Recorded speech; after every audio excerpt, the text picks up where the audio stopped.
螺旋勇士，我勒个去！这是最近大伙发现的游戏，我都不知道有这回事。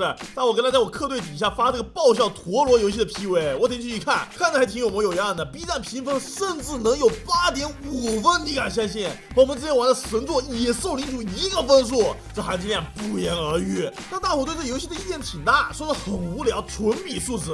那你们懂我的，我可不是一个什么听风就是雨的人。这回来我亲自下来好好品鉴一番，开始游戏。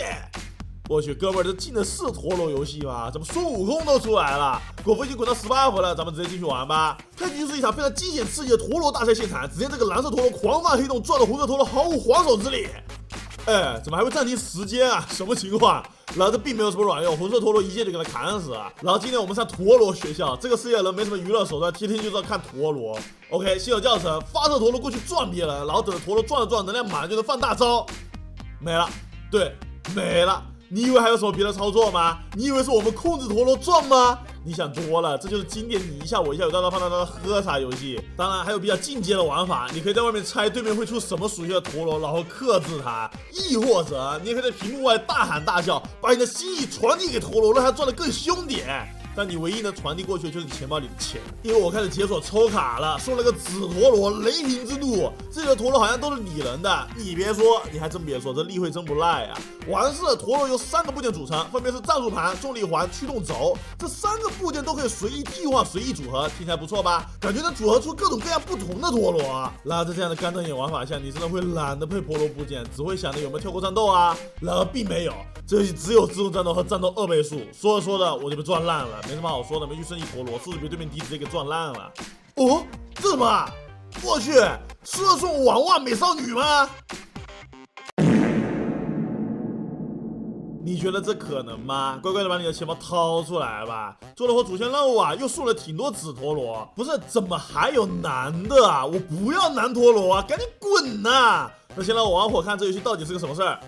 OK， 玩了2个多小时啊，我算是玩明白这游戏怎么玩了。首先呢，玩法和我刚刚说的没什么区别，战斗一开始你就只能干瞪眼，或者在出租屋里大吼大叫传递你的心意给陀螺。开局会给你送金陀螺，但送的垃圾的不得了，还不如紫陀螺，根本不可能用的。强力的金陀螺，你要么垒出拿，氪金拿，要么去抽这个深不见底的卡池。卡池分好几个，然后没有专门抽战术盘的卡池，因为这游戏最主要的就是战术盘，你可以理解成战术盘是角色，重力环和驱动轴是装备。60抽保底出上面这个展示的金陀螺，30抽拿随机配件。然后我就好奇嘛，这金色陀螺有多强啊？那正好这里有个试玩，我就去试了一下，开局被转了3下，然后对面开出大招，我死了，没错，就没了。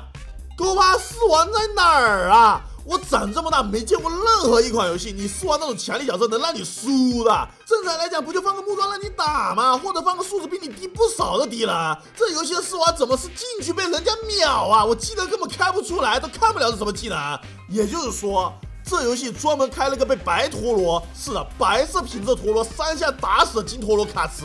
但从另一个角度出发，这游戏平衡是不是做得很好呢？装备组合弄好，或者用克制敌人的陀螺，可以以弱胜强呢？说实话，我不知道，大部分时间我都在等级碾压对面，然后上素质高的配件，几下就把对面撞死了。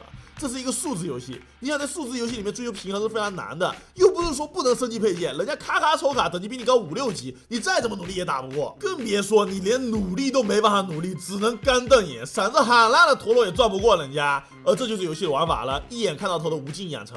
不过这游戏有个我特别喜欢的优点，就是小红点不需要一个一个消，你点一下就全领了。没错，难得的这种游戏终于是不那么反人类了，设计了一个一键领取，就光是这个优点就能把玩法上的缺点盖一半走。模式也挺多的，有不公平排位赛、roguelike 巴打玩法，还有公平竞技。是的，公平竞技，你匹配80个人机跟他打，每次打完还能选加成，加成排成什么一行一列，还有更多的加成。所有陀螺都是白板，没有等级，纯吃一开始的面板，打起来也从1v1变成了3人混战。而就在这里，我发现，如果说你选防御性的陀螺，你会死得很惨，因为3人混战防御型的陀螺动得慢，且一直会在中间，所以会被2个陀螺打纯沙包。那种打得快的能量就一直叠，一直放大招。而就在这里，我发现这游戏不公平的地方，那就是技能。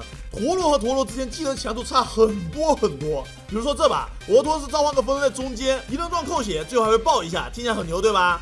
敌人这个陀螺大招充能比我快的同时，他的大招是锁血，直接大招期间爆不了了。大招期间你赚他陀螺多少血，结束之后就爆你多少血，一下给我差点干碎了。完事大招又快，一开就锁血，那我就只能等死。然后另一个很 low 的金陀螺赢了，很多陀螺的技能都很垃圾，像什么强化下一只平 A 这样，或者是射个什么东西出去。金陀螺的技能基本都好几种效果，并且伤害爆表的同时还有瞬移啊，什么全屏 AOE。所以所谓的公平竞技，不过是看谁的金配件多，然后照着攻略搭配一下。不公平的模式就更不公平了，更别说后面每个配件都要上芯片，也就是宝石系统，还有阴魂古蟒的宠物系统，数字会越拉越开，到时候就别想着用什么组合以弱胜强了。你不出钱，你就是陀螺等着被抽呢。我还想着可能会有人把这游戏当做是那种收集各种美少女陀螺的游戏来玩，结果我看个角色例会名字还挡一半，陀螺有皮肤更换上去，角色例会也不变，整体玩下来更像是那种开始有打算好好做，结果后面摆烂的游戏。这也开不了坑，因为实在是太无聊了。如果要我给这游戏排个名的话，它只能有答辩排行榜里排到宗师级。